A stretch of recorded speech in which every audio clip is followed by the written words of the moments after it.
मंडी बहुत दिन का एक केस मेरे पास आया, एक केस आया। केस ये आया कि चारपाइयां उलट देते हैं, खानों में पेशाब कर देते हैं, वाज़े पेशाब होता है खाने में, पानी में वाज़े पेशाब होता है, बर्तन तोड़ देते हैं, घर की लाइटें तोड़ देते हैं, चीजें तोड़ देते हैं, नल का खुद ब खुद चल रहा, लाइटें जल रही, बुझ गई, घर में बीमारियां, झगड़े, परेशानियां, मुश्किलात, मसाइल, नाकामियां, और घर के अंदर अजीब बेचैनी और एक खौफ, एक हिरास और बेकली, बेकरारी, बस। और पूरा ऐसा निजाम है, और साथ उनका जामिया था, उसमें उसके अंदर यही निजाम है सारा का सारा।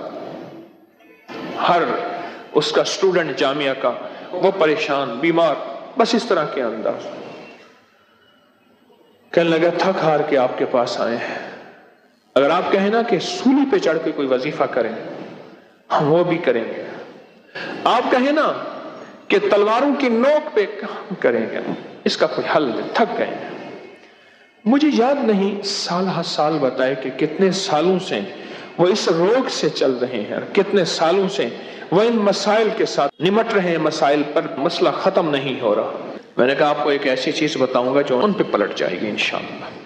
वकफा बिल्लाहि वलिय्यन वकफा बिल्लाहि नसीरा, ऐसी चीज बताऊंगा जो उन पे पलट जाएगी।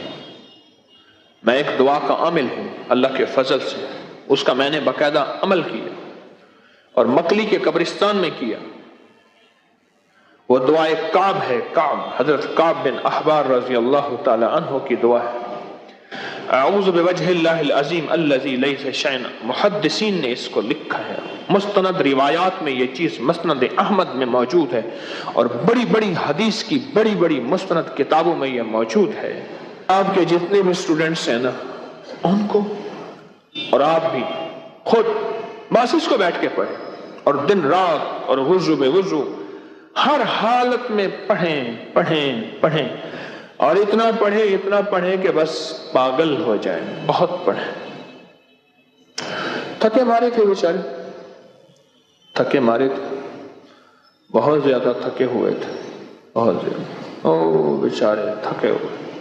उन्होंने पढ़ा, बहुत पढ़ा, पढ़ा और बहुत पढ़ा, पढ़ा और पढ़ने का हक अदा किया, दीवानगी की हक। हम तो दुआएं पढ़ते हैं, मांगते नहीं। उन्होंने दुआएं मांगी थी खूब, दीवानगी की हद तक। हम तो साथ पता नहीं अपना जिस्म भी खुजा रहे होते हैं और दुआएं भी कर रहे होते हैं। कुछ अर्से के बाद कहने लगे कि वो तो ज्यादती हो गई। मैंने कहा तुम कहते हो गला भी दबाएं, आंखें ही बाहर ना आए, और तुम कहते हो पुरानी झोंपड़ी भी ना टूटे और नया मकान महल भी बन जाए। और भाई तुम्हें वो ज्यादती इसलिए दिखा रहे हैं कि तुम कहो कि ओहो ज्यादती हो गई, लिहाजा इसको पढ़ना छोड़ दो, यही उनका मतलूब है। मालूम हुआ कि असर हो गया। लगा हाँ ये बात है, पहले हम पढ़ते थे तो आके हमारे कानों में सरगोशियां करते थे, और भी कहीं जाना तो चले जाओ। ये दुआ उन्होंने पढ़ी, खूब पढ़ी।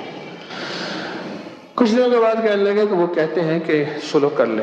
मैं कहा ये और बार है, ना पढ़ना छोड़ना, और पढ़ो। कुछ अर्से के बाद कहने लगे कि हमें वो आपके हजरत साहब के पास ले। मैंने कहा वाकई हजरत कहा था? मैंने कहा कहा है हजरत। मैं कहा वो बार हो गया है। मैं कहा ना ले आना और तुम पढ़ो।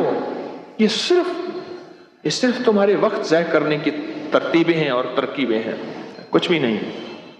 मैंने कहा पढ़ो और खूब पढ़ो।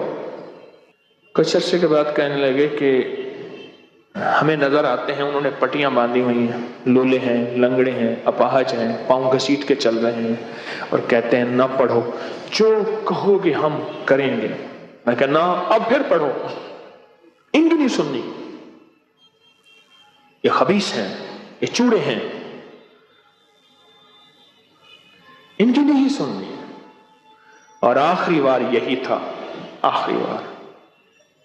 और आज भी वो मेरे पास कभी कभी मुलाकात होती है और कहते हैं कि आज हमारा हाल ये है کہ جن کے پاس جنات ہوتے ہیں نا، آ کے حملہ کیا ہوا ہوتا ہے، ہم اپنا اگر جوتا بھی بھیج دیں، لکڑی بھیج دیں، کپڑا بھیج دیں، ان سے کہیں کہ یہ ان کی نشانی ہے، چلے جاؤ، کہاں پھر وہاں جنات نہیں آتے۔ اس دعا کی یہ طاقت ہے اور اس دعا کی یہ تاثیر ہے۔